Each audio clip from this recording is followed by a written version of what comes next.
Welcome into the lounge. Today you are joined by Cliff Brown and Cassie Cherigo, and we have the newest addition to the Ravens quarterback room, Cooper Rush. Thanks so much for being with us today. No, thanks for having me.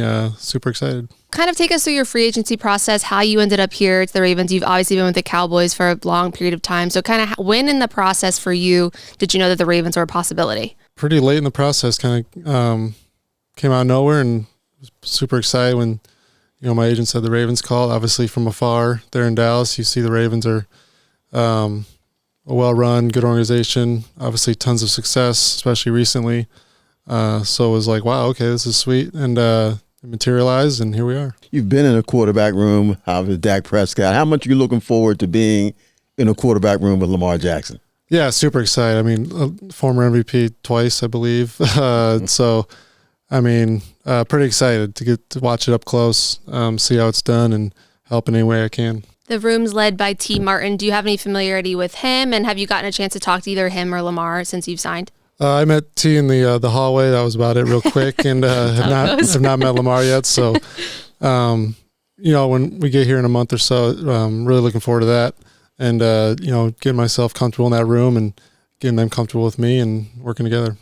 Now, last season, week 3, you got a chance to see the Ravens up close down there in Dallas. I think Derek ran for 151 yards.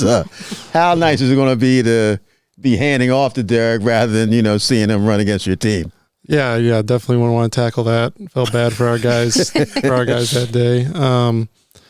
But yeah, I mean, he's a huge asset. I mean, every quarterback wants to turn around and hand it to a guy like that. And, he's been doing it for a long time in this league, and it looks like he's not slowing down. What are your kind of impressions of the Ravens offense coming into it?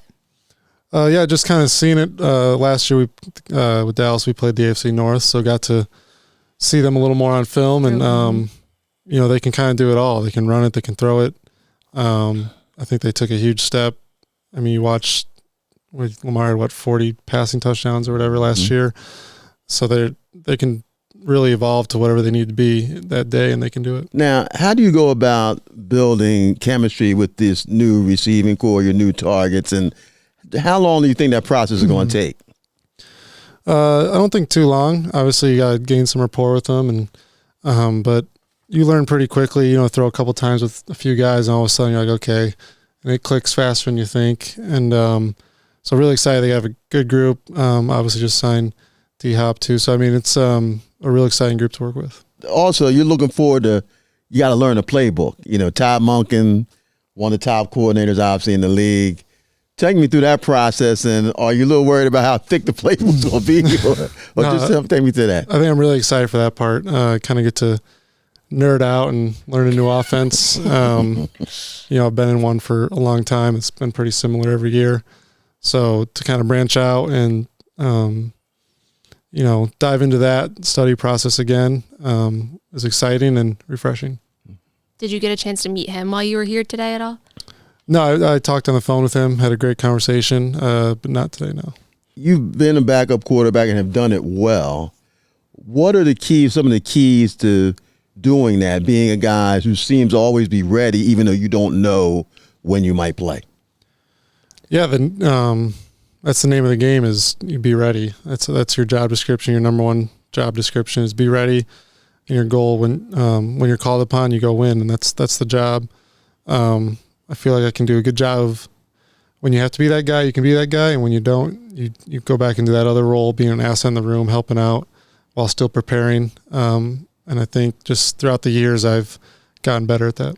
Skip Bayless, he's controversial and he always says crazy things, but he said, one of the things that he talked about, you obviously a big Cowboys fan, so he's very locked into everything that you guys were doing. He said that you, in his mind, are the best backup quarterback in the NFL. What does that kind of mean to you, if anything? When your number's called upon, you go do your job, and really you just want the respect of your teammates, and you can go do that being a backup or a starter, and that's kind of the cool part about the game, and that's the number one goal.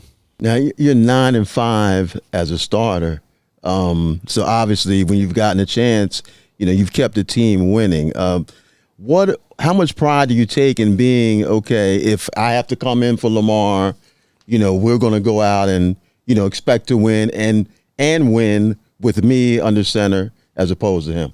It's really exciting to be on a good team. You know, you get to 9-5. We had some good teams down there in Dallas, and so you don't have to play out of yourself. You can play within yourself, do your job, rely on your teammates, and I think you have a similar situation here. Really good offense. Kind of just go do your job, get the ball to the fast guys, let them work, and do whatever you need to do to win. You've played in a lot of big games, obviously being with the Cowboys for so long. They're on prime time a lot. The Ravens are kind of in a similar way, played on Thanksgiving, Monday Night Football, all those big games. Do you like kind of those big moments like that? Yeah, it's kind of all I know, being in Dallas so long. So it will be funny. Having some more 1:00 games will be fun. Definitely looking forward to that. But yeah, they're fun. They're fun games. Like I said, we're spoiled like that in Dallas. So, but everyone's watching. People get to watch, and there's definitely an atmosphere on those games and those night games. They're a lot of fun. It's why you play. You've been, a much better player than a lot of scouts thought. Maybe coming out, you were undrafted. What did people miss with you? I mean, obviously, if the draft had been over, you would have been drafted if they had a redo. What did people, you think, miss in you that you had that they didn't see? There's a lot of the physical traits don't jump off the tape. I'm never going to impress anybody in shorts throwing the ball. But I think I was fortunate enough to play 4 years in college, so a lot of ball, learned a lot of situational type things, and that kind of helped me early on in my career and hang around a bit. And then I've gotten a lot better physically. The NFL is not the ceiling for a lot of guys. I think people forget that now it's your job. Full-time guys get better every year. And I think that can get lost sometimes. And but back then, I probably wouldn't have drafted myself either. But here we are, and you just kept working and try to keep it going. The Ravens have kind of a storied history with undrafted guys finding a lot of success here. They love like a success story in those ways. What was kind of that process like for you when you were kind of going through it? Yeah, I knew I was going to be a late round, if anything, 6th, 7th round. But yeah, the day comes, day 3 comes, keep seeing the ticker and you're trying to track how many QBs are left, things like that. But got a sense that we would be undrafted, and it was either Tampa or Dallas, and went with Dallas, and it worked out. But the main thing was, once I got there, it was just the goal was to play well enough to make them keep you. That was really all I worried about, and turned into 8 years. I know we talked a little bit about puns before we came in here because we had you do sort of a punny video, but the Cowboys used to call it rush hour when you would come into games. Is that something that you like? Are you kind of sick of it at this point? Should we keep that going? What are your thoughts? Keep it going if you want. But yeah, that was a fun one. Do you actually like any of the puns? Like, do you ever have a favorite use of your name? I do like rush hour. I do like that. All right. Well, you can keep that one going there. Fans will love that. Now, I was reading you had 7 touchdowns in the game when you were at Central, 7 touchdown passes. That's a lot. Can you tell me about that game? And then you guys ended up not winning the game. Is that correct? Tell me about that. Yeah, people forget we lost that game. We were down huge. We were down like 35 entering the 4th quarter, and somehow we got on a run and scored 5 touchdowns in the 4th, and the 7th touchdown was a Hail Mary. Obviously, it was laterals and stuff, but still get credit for it. And then we missed the 2-point conversion to win it. So, so one more throw was needed, didn't get it. But I think it was a bowl record at the time. I know Joe Burrow got close, or he tied it. I don't know if anybody else has, but see how long it lasts. Cooper, we talked a lot about Cooper Rush kind of on the field, what it's like kind of getting into a new organization, but what stands out to you, about yourself off the field? What would you like people to know about you?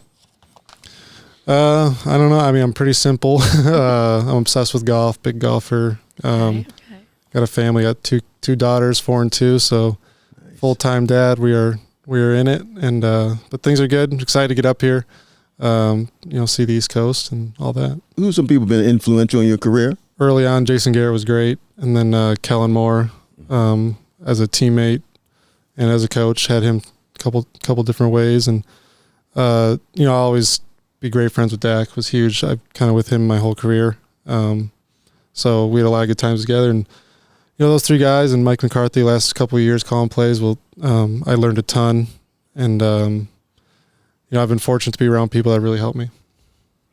That's awesome. Have you and your family spent any time in Baltimore, and kind of are you excited to get here? Kind of what's that process going to be like for you this off season? Yeah, never been here, so definitely excited. Like I said, check out the East Coast and see what's out there somewhere different.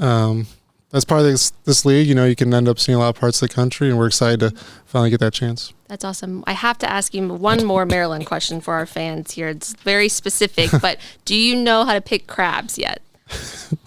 No, I don't even know what the process would look like at all. That'll be first on your to-do list when you get here. Get you some good crabs. You'll learn how to pick them. It's kind of like it's different than crawfish, but it's once you get the hang of it, it's pretty easy. Yeah, that'll be on your docket for the off season. Yeah. Well, thank you so much for the time today. It was great for us to get to chat with you. I know fans will really enjoy getting to know you, and we're excited that you're a Raven. All right, thank you guys. Thanks.